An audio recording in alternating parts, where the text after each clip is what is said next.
भय प्रगट कृपाला दीन दयाला कौशल्या हितकारी। हर्षित महतारी मुनि मनहारी अद्भुत रूप विचारी। परमात्मा का स्वरूप अति सुंदर है। लोचन अभिरामा तनु घनश्यामा निज आयुध भुजचारी। भूषण बनमाला नयन विशाला शोभा सिंधु फरारी। चारों ओर प्रकाश फैल गया है। उसी प्रकाश में शंख चक्र गदा पद्मधारी चतुर्भुज नारायण के दर्शन कौशल्या जी को हुए। चतुर्भुज रूप में प्रकट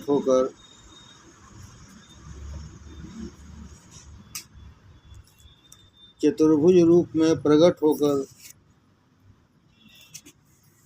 बताते हैं कि मैं अपने भक्तों की चारों ओर से रक्षा करता हूँ। ब्राह्मण क्षत्रिय वैश्य अथवा शूद्र किसी भी जाति का हो, वह मेरी सेवा पूजा करता हुआ मुझ में तन्मय हो जावे तो उसके धर्म अर्थ काम और मोक्ष चारों पुरुषार्थों को मैं सफल कर देता हूँ। कौशल्या जी को दर्शन में अति आनंद हो रहा है। कौशल्या माँ ने परमात्मा की सुंदर स्तुति की। कह दुई कर जोरी स्तुति तोरी के विधि करो अनंता। माया गुण ज्ञानातीत अमाना वेद पुराण भनंता। करुणा सुख सागर सब गुण आगर यही गावं श्रुति संता। सो मम हित लागी जन अनुरागी भयं प्रगट श्रीकंता। ब्रह्मांड निकाया निर्मित माया रोम रोम प्रतिवेद कहें। मम उर सो वासी यह उपहासी सुनत धीर मत थिर न रहें। मेरा हित और कल्याण करने के लिए आप प्रकट हुए हो नाथ। आपका यह स्वरूप अति सुंदर है, मंगलमय है, परंतु लोगों को ऐसी शंका होगी कि चार हाथों वाला इतना बड़ा लड़का कौशल्या के घर किस प्रकार आया।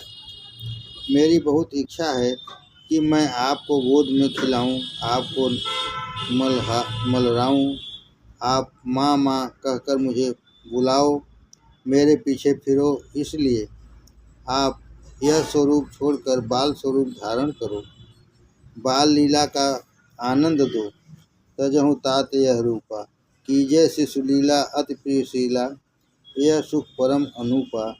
कौशल्या जी ने जब प्रार्थना की तो परमात्मा ने माता जी को आज्ञा की कि इस चतुर्भुज स्वरूप को भूलना नहीं, इस स्वरूप का नित्य ध्यान करना।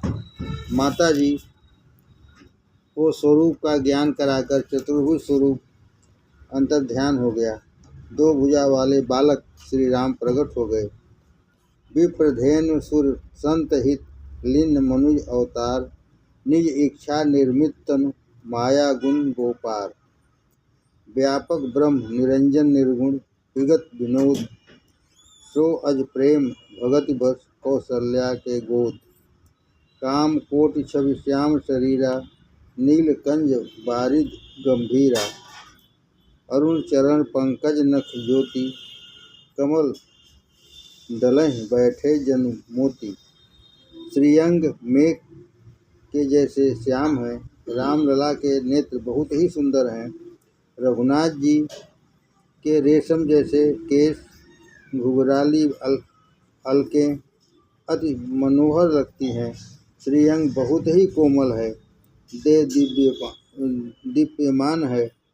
कौशल्या माँ ने गोद में ले रखा है। माताजी बालक श्री राम को प्रेम से निहार रही हैं। कौशल्या जी और राम जी की चार आंखें ज्यों ही मिली कि राम जी कपोलों में स्थित हास्य करने लगे। माँ को अत्यंत आनंद हुआ। माताजी के मन में यह अनुभव हुआ कि मेरा राम कितना सुंदर है, कितना सुंदर दिखाई पड़ता है, किसी को नज़र न लग जाए, किसी का नज़र न लग जाए। कौशल्या जी नारायण नारायण कीर्तन करती हुई नज़र उतारती हैं। एक दासी को लगा कि अंदर कुछ गतिशीलता लगती है, बालक आ गया है या अन्य कुछ है। दासी दौड़ती हुई अंदर गई। अंदर चारों ओर प्रकाश था। कौशल्या माँ विराजी हुई थी। माँ की गोद में बालक श्री राम थे। बालक श्री राम के दर्शन करते करते दासी को बहुत आनंद हुआ। वह दोनों हाथ जोड़कर चित्रवत खड़ी रह गई। उसकी आंखें स्थिर हो गई, पलकें झपकती नहीं, शरीर स्थिर हो गया। दासी स्तब्ध रह गई। रामलला के दर्शन में यह शरीर की सुधि खो बैठी। कौशल्या जी ने दासी को देखा। माँ के गले में नवरत्न का एक सुंदर हार था। कौशल्या जी ने वह हार गले से उतारा और दासी को देने लगी, परंतु श्री राम दर्शन के अति आनंद में दासी को हार लेने की इच्छा हुई नहीं। कौशल्या माँ ने आग्रह किया, तुम्हारे सबके आशीर्वाद से यह बालक आया है, आज तो लेना ही पड़ेगा। दासी ने हाथ जोड़कर कहा, माँ, यह हार तो तुम्हारे गले में शोभा देता है। इस हार को लेकर मैं क्या करूँगी? इसको आप अपने गले में ही रखो। मुझे यह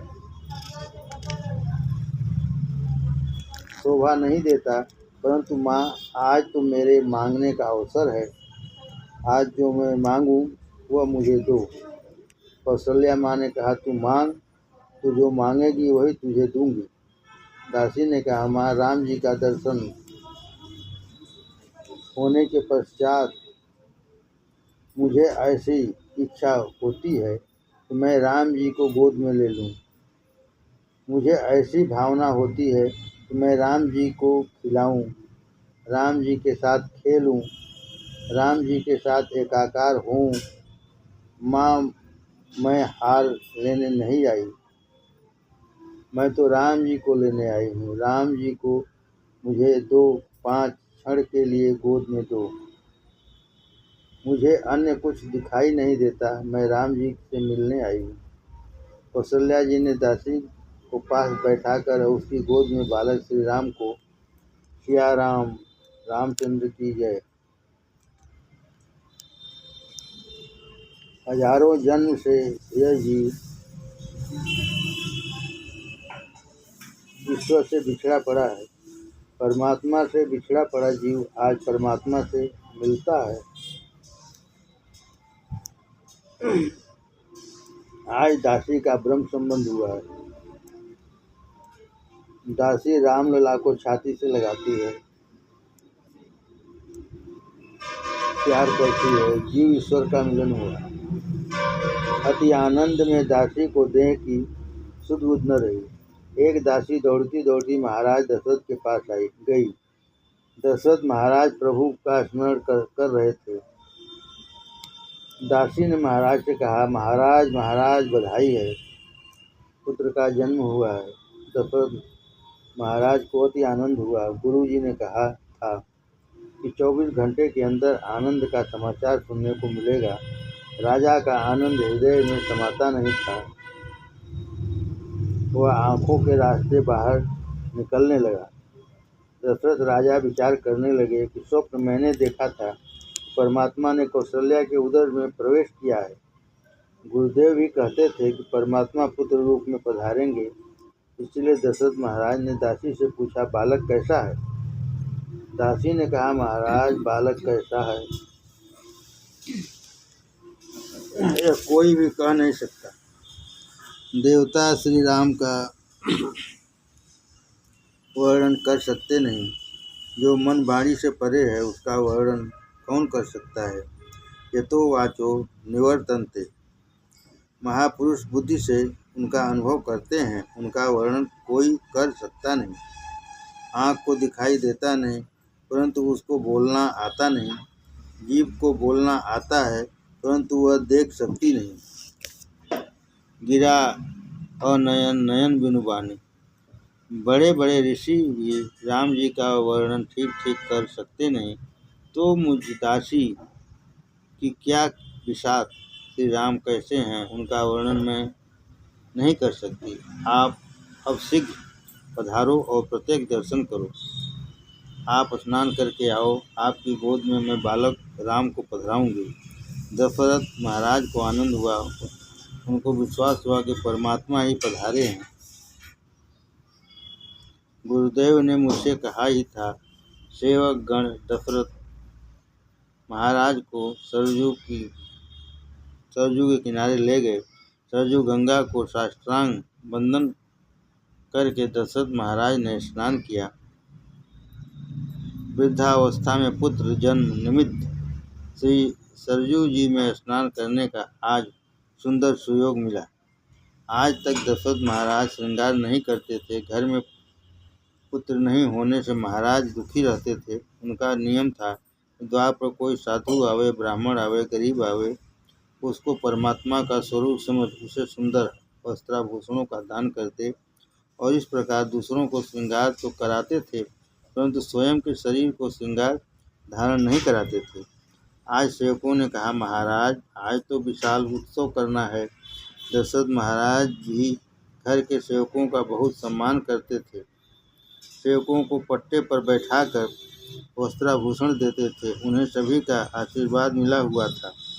जिसको सर्व का आशीर्वाद मिलता है उसी के घर पर सर्वेश्वर आते हैं। सेवकों ने बहुत आग्रह करके दशरथ महाराज का श्रृंगार किया। पीछे महाराज को सोने की चौकी पर बैठाया। वशिष्ठ आदि ऋषि वहाँ आए। उन्होंने महाराज से गणपति महाराज का पूजन कराया। पूजा शेष होने पर नांदी श्राद्ध में पितृश्वरों की पूजा की। महाराज ने साधु ब्राह्मणों गरीबों को अतिशय दान दिया। सभी ने प्रसन्न होकर आशीर्वाद दिया। इस समय दान देने वाला कोई रहा नहीं, दान लेने वाला कोई रहा नहीं। आज तो दशरथ महाराज के घर परमात्मा पधारे हैं। अति उदारता से दशरथ महाराज ने बहुत लुटाया। सर्वस दान दिन सब काजू, यही पावा राजा नहीं ताहू, राखा नहीं ताहू। सर्वस दान दिन सब काजू, यही पावा राखा नहीं ताहू। सोने के कटोरे में मधु भरा गया। वशिष्ठ ऋषि वेद मंत्र का उच्चारण करके उस मधु को अभिमंत्रित करने लगे।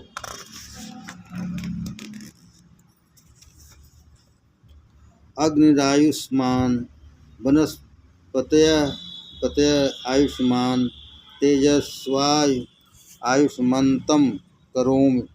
सोम आयुष्मान सरोसनि आयुष्मान तेन त्वम आयुष्मन्तम करोमि। समुद्र आयुष्मान सद्रवंति आयुष्मान तेन त्वम आयुष्मन्तम करोमि।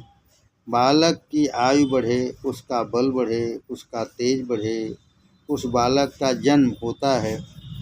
जब बालक का जन्म होता है उस समय जात कर्म संस्कार करवाना होता है।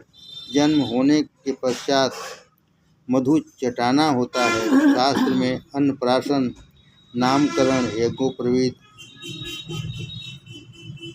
इत्यादि 16 संस्कार बताए गए हैं। जीव को शुद्ध करने के लिए संस्कारों की आवश्यकता है, परंतु आजकल तो सब संस्कार भुला दिए गए हैं। एक लग्न संस्कार बाकी रह गया है, उसमें भी धार्मिक विधि को महत्व नहीं दिया जाता। केवल लौकिक विधि का महत्व देखने में आता है। पंडित जी महाराज से कहा जाता है कि महाराज पूजा संक्षेप में करना। महाराज बर घोड़ा 3 घंटे गांव में फिरना चाहता है। बर घोड़ा लौकिक है। पूजा तो धार्मिक क्रिया है, धार्मिक विधि मुख्य है, परंतु धार्मिक विधि गौण बन जाती है, लौकिक मुख्य बन जाती है। ऋग्वेद के यजुर्वेद के अनेक मंत्र बोलकर अभिमंत्रित किया हुआ मधु का कटोरा वशिष्ठ ऋषि ने राजा के हाथ में दिया और समझाया, जब तुम अंदर जाओ अपनी अनामिका अंगुली मधु में डुबोकर बालक की जिह्वा पर मधु चटाओ। मधु प्राशन संस्कार के लिए गुरुदेव की आज्ञा होने पर महाराज दशरथ हाथ में मधु का कटोरा लेकर अंदर गए। कौशल्या जी के महल में आज अतिशय भीड़ हो गई थी। देवता, ऋषि, महात्मा जन गुप्त रूप से श्री राम लला के दर्शन करने आए हुए थे।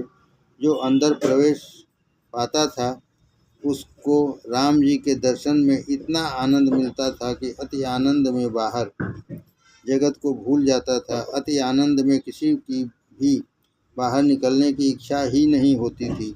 देवता ऋषि श्री राम के दर्शन करते हुए तन्मय हो गए थे। श्री राम जन्म में सबको बहुत आनंद हुआ, परंतु एक चंद्रमा दुखी रहे। चंद्रमा राम जी के पास जाकर रोने लगे। प्रभु ने पूछा, भाई तुम क्यों रोते हो? चंद्र ने कहा, महाराज आप इस सूर्य को जरा समझाओ, 12 घंटे से यह एक जगह खड़ा हुआ है, आगे जाता ही नहीं। आज तो सूर्य नारायण को बहुत आनंद हुआ। सूर्य को ऐसा लगता है कि मेरे वंश में आज परमात्मा प्रकट हुए हैं। सूर्य को श्री राम दर्शन में इतना आनंद हुआ कि उस आनंद में के अतिरेक में उनके घोड़े स्थिर हो गए। सूर्य के रथ की गति रुक गई। सूर्य अस्त हो, इसके पश्चात ही चंद्रमा आ सकता है, परंतु सूर्य अस्त होते नहीं। चंद्र को उतावली हुई, इसलिए उसने राम जी से फरियाद की कि यह सूर्य मुझको आने देता नहीं। रथ समेत रवि थाके हो, निशा कवन विधि होय। राम जी ने चंद्र से कहा, तू धीरज रख। इस अवतार में मैंने सूर्य को लाभ दिया है, परंतु पिछला अवतार में तेरे लिए रात्रि के 12 बजे पीछे आऊँगा। सूर्य वंश में प्रकट होकर रामचंद्र जी ने इस जन्म में सूर्य को लाभ पहुँचाया। कृष्ण अवतार में चंद्रवंश में प्रकट होकर परमात्मा ने चंद्रमा को लाभ पहुँचाया। चंद्रमा को दिया गया रामावतार का यह वचन था। श्री कृष्ण प्रकट हुए उस समय संपूर्ण जगत गाढ़ी निद्रा में था। जगत में 2 ही जीव जगे हुए थे, वसुदेव देवकी, और आकाश में जाग रहा था चंद्रमा। जो जागता है उसे परमात्मा के दर्शन होते हैं, जो सोया हुआ है उसे संसार मिलता है। मोह निशा सब सोवनिहारा, देखी सपन अनेक प्रकारा। यही जग जामिन जागहि जोगी, परमारथी प्रपंच वियोगी। जानिए तबहि जीव जग जागा, जब सब विषय विलास विरागा। सोई विवेक मोहि भ्रम भागा, तब रघुनाथ चरण अनुरागा। इस मोह रूपी रात्रि में सोते रहने वाले अनेक प्रकार के स्वप्न देखते हैं, भोग भोगते हैं, वासना बढ़ाते हैं, इसमें ही रचे पचे रहते हैं, और इसलिए वे सदा ऊँघते ही रहते हैं। परंतु जो योगी हैं, ज्ञानी हैं, परमार्थी हैं, भक्त हैं, जिसने माया प्रपंच को दूर किया है, वह इस संसार में जागता है। न ही प्रबुद्ध प्रतिभास देहे, देहोपयो गिन्यपि च प्रपंचे। करोत हंता ममतामिदंता, किंतु स्वयं तिष्ठति जागरेण। विषय भोगों का जो त्याग करता है, जिसके हृदय में संसार के प्रति कोई आसक्ति नहीं रहती, जिसने मैं, तू और मेरा त्याग दिया है, वही इस जगत में जागता हुआ है। सोने वाला संसार सुख भोगता है और जागने वाला परमात्मा का आनंद अनुभव करता है। जागने वाले को ही ईश्वर के दर्शन होते हैं। जो काम के अधीन है वह सोया हुआ है, जो किसी दिन भी काम के अधीन होता नहीं वही जागा हुआ है। जिसका मोह छूट गया है, जिसमें विवेक वैराग्य स्थिर हो गया है, वही जागा हुआ है। उसकी ही परमात्मा में प्रीति होती है, वही परमात्मा की भक्ति करता है। जब तक जीव नहीं जागता तब तक उसे परमात्मा के दर्शन नहीं होते। दशरथ महाराज ने हाथ में कटोरा लेकर अंदर प्रवेश किया। प्रतिदिन का नियम था, दशरथ महाराज जिस समय राजमहल में पधारते, उस समय घर की दासियां लज्जा में घूंघट काढ़ कर खड़ी रहती, परंतु आज तो दासियां कौशल्या जी की विशेष सेवा में थीं। कौशल्या जी को मना रही थी, बालक श्री राम को गोद में ले रही थी। रामलला के दर्शन में सब दासियां इतनी तन्मय थीं कि न तो किसी को शरीर की शुद्धि थी और न संसार की। दशरथ महाराज अंदर आए, परंतु दासियों को जब देह की शुद्धि नहीं तो वे लज्जा किस प्रकार करती।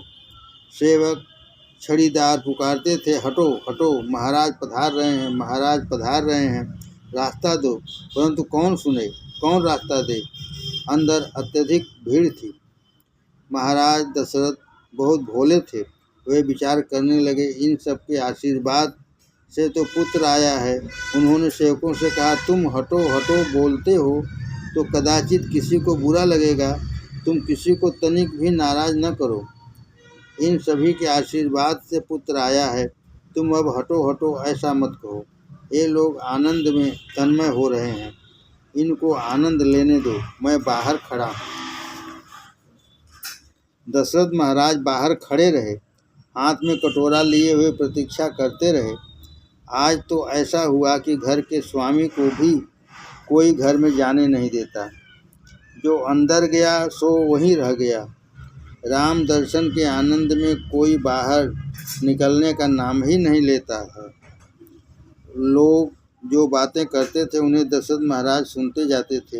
लोगों का विश्वास हो चुका था, ऐसा पुत्र कहीं किसी ने नहीं देखा है। यह साधारण बालक नहीं, यह तो साक्षात परमात्मा है। दशरथ महाराज यह सुनकर विचार करने लगे, लोग भले ही राम को परमात्मा मानते हों, परंतु मेरा तो यह पुत्र ही है और मैं इसका पिता हूँ। ये सब लोग मेरे राम को देख रहे हैं, परंतु मैं अभी तक अपने राम को देखा नहीं। अपने राम के मुझे दर्शन करने हैं, बालक को मुझे देखना है, खिलाना है, परंतु ये लोग मुझे रास्ता तो देते ही नहीं। मैं किस प्रकार कहूँ कि मुझे अंदर जाना है। ये ही स्वयं समझकर मुझे मार्ग दे देंगे तो अच्छा रहेगा। महाराज की आतुरता जब बहुत बढ़ गई थी, तब राम दर्शन के लिए अप्राण तड़पने लगे थे। महर्षि वशिष्ठ के ध्यान में यह स्थिति आ गई। वे समझ गए कि अब राजा दशरथ राम जी का अधिक वियोग सहन नहीं कर सकेंगे। इसलिए वशिष्ठ जी ने राजा से कहा, मेरे पीछे पीछे तुम चले आओ। राजमहल में, राज दरबार में श्री अयोध्या जी में महर्षि वशिष्ठ का बहुत ही सम्मान था। वशिष्ठ जी महाराज ज्ञानी, तपस्वी और ब्रह्मनिष्ठ ब्राह्मण थे। वे पधारे उस समय सब हाथ जोड़कर खड़े होकर वंदन करने लगे। वशिष्ठ जी के पीछे पीछे दशरथ महाराज अंदर गए। कौशल्या जी के गोद में सर्वांग सुंदर श्री राम का दर्शन करके राजा दशरथ के आनंद की अवधि न रही। रामम राजीवपत्राक्षम दृष्ट्वा हर्षाश्रु संलुतः। शरीर में रोमांच हो गया, कंठ गदगद हो गया। महाराज को लगा कि कैसा सुंदर दिखता है मेरा राम, सुखी रहे। मेरे राम की आयु मार्कंडेय ऋषि के समान हो। श्री राम और दशरथ जी की आंखें चार हुई। जब परमात्मा दृष्टिपात करते हैं, जब चार आंखें मिलती हैं तो बहुत आनंद होता है। यह जीव जब तक शुद्ध न हो, सब प्रकार से अभिमान छोड़कर भगवान की शरण में न जाए, तब तक परमात्मा उस पर दृष्टिपात करते नहीं। जिसका कपड़ा मैला है उसके सम्मुख देखने की हमें भी इच्छा नहीं होती। तो फिर भगवान क्यों नजर डालें। जो स्वार्थ के लिए प्रभु के दर्शन करने जाता है, उसके ऊपर प्रभु नजर डालते ही नहीं। जो केवल भगवान के लिए ही मंदिर जाता है, उस पर प्रभु नजर डालते हैं। दशरथ राजा और राम जी की जहाँ चार आंखें मिली कि राजा को अतिशय आनंद हुआ। राम जी के कपोलों पर स्मित हास्य आया। दशरथ महाराज विचार करने लगे, अभी तक तो यह हंसते नहीं थे, मुझे देखने के बाद ही हंसे हैं। मैं इनका ठीक पिता और राम ये मेरे बालक हैं।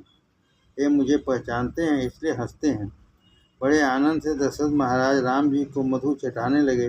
दशरथ जी ने महर्षि वशिष्ठ जी से कहा, महाराज अब वेद मंत्र बोलिए, मैं मधु चटा रहा हूँ। वशिष्ठ जी श्री राम दर्शन में इतने तन्मय हो गए थे कि उनको कोई मंत्र याद ही नहीं आ रहा था। परमात्मा के दर्शन के पश्चात वेद भुला दिए जाते हैं। वेद प्रभु के दर्शनों का साधन है। परमात्मा से मिलने के बाद सब कुछ भूल जाता है।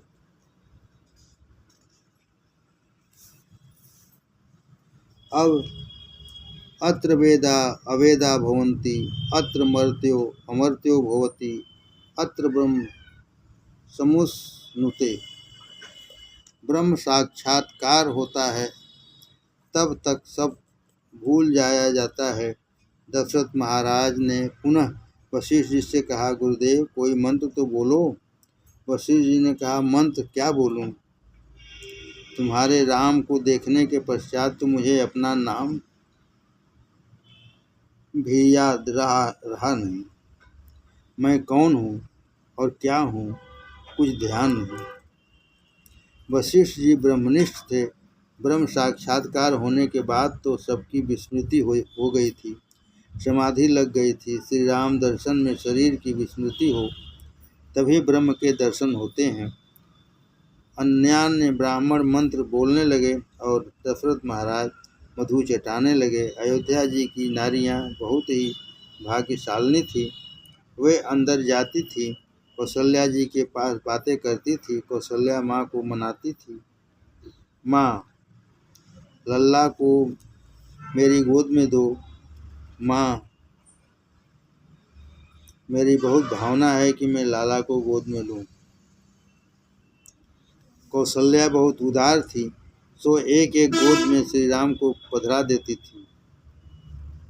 पूरा नगर उमड़ पड़ा था। अयोध्या जी की समस्त स्त्रियां यूथ में एकत्रित हुई।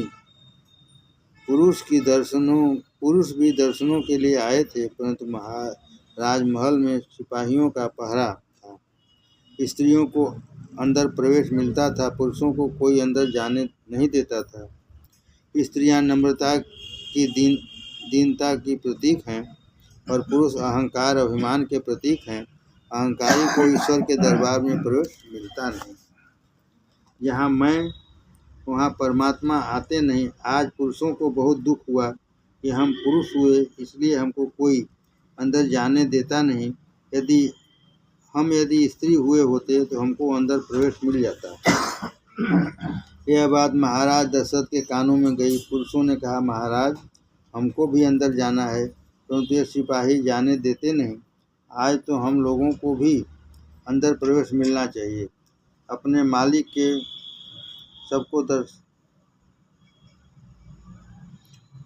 हमको दर्शन करने। कौशल्या जी तो हमारी माँ है। कौशल्या माँ की गोद में विराजे हुए बालक श्री राम के दर्शन करने के लिए हम सब आए हैं। हमको अंदर प्रवेश मिलना ही चाहिए, हमारी बहुत भावना है। दशरथ महाराज को प्रजा आज प्राणों से भी अधिक प्यारी लगी। महाराज ने बाहर नजर डाली तो आंगन में बहुत भारी भीड़ लगी हुई थी। दशरथ महाराज ने विचार किया, इतने अधिक लोग अंदर कैसे आ सकेंगे और बाहर किस प्रकार निकलेंगे। ये सब बहुत प्रेम से आए हैं, मेरे राम को आशीर्वाद देने के लिए आए हैं। इन सब के आशीर्वाद से मेरा पुत्र सुखी होगा। दशरथ राजा ने कौशल्या जी से कहा, महारानी मेरी ऐसी इच्छा है, तुम ही इस समय बाहर आंगन में बैठो। बालक को गोद में लेकर तुम आंगन में बैठोगी तो इन सबको शांति से दर्शन हो जाएंगे, इन सब का आशीर्वाद मिलेगा, हमारा पुत्र सुखी होगा। कौशल्या जी आंगन में आकर बैठी। गोद में बालक श्री राम विराजे हुए थे। अयोध्या की प्रजा कितनी अधिक भाग्यशालिनी है, उसने प्रत्यक्ष परमात्मा का दर्शन किया। दर्शन में इतना आनंद हुआ, इस आनंद में किसी को भूख लगती ही नहीं थी, किसी को प्यास लगती ही नहीं थी, किसी को खाने पीने की इच्छा होती ही नहीं थी। राम जी के दर्शन में मन और दृष्टि स्थिर हो गई थी। उत्सव के दिन परमात्मा के दर्शन और स्मरण में भूख और प्यास भूल जाए तो ही उत्सव सफल होता है। उत्सव देह भान भूलने के लिए होता है। उत्सव जगत का संबंध छोड़कर परमात्मा के स्वरूप में तन्मय होने के लिए है। उत्सव अर्थात ईश्वर का प्राकट्य। देहमय होने पर भी मनुष्य को जब देह भान न रहे तभी ईश्वर का प्राकट्य होता है। जगत भूल जावे और प्रभु प्रेम में तन्मयता प्राप्त हो तो आनंद मिलता है। संसार के सुख दुख का असर मन पर हो, इसके लिए उत्सव किया जाता है। देहमय होने पर भी देहातीत आनंद का अनुभव करने के लिए उत्सव होता है। परमात्मा को हृदय में धारण करने पर तो जीव देह भान भूलता है, भूख प्यास भूलता है। उत्सव के दिन कितने ही लोग तो प्रभु में तन्मय न होकर प्रसाद में ही तन्मय हो जाते हैं। प्रसाद में तन्मय होने के लिए उत्सव है क्या? रसना का लाड़ करने के लिए उत्सव नहीं है। उत्सव तो परमात्मा के साथ एक होने के लिए है। उत्सव के समय में शक्ति का, शरीर का, मन का, वाणी का सदुपयोग करो। उत्सव के समय भगवान का खूब स्मरण करो। उत्सव में ईश्वर की सेवा में देह भान भूले, आँखों से प्रेम के आंसू बहे तो किया हुआ उत्सव सार्थक होता है। रामनवमी के दिन श्री राम दर्शन, श्री राम नाम का जप करते हुए अयोध्या की प्रजा को इतना आनंद हुआ कि सब हर्ष पूरित हो गए। सबको देह भान भूल गया। नाचते नाचते हरि कीर्तन करने लगे। राघवम करुणाकरम भवनाशनम दूरितापहम माधवम खग्गामिनम जलरूपिणम परमेश्वरम पालकम जनतारकम भवहारकम रिपुमारकम त्वां भजे जगदीश्वरम नररूपिणम रघुनंदनम।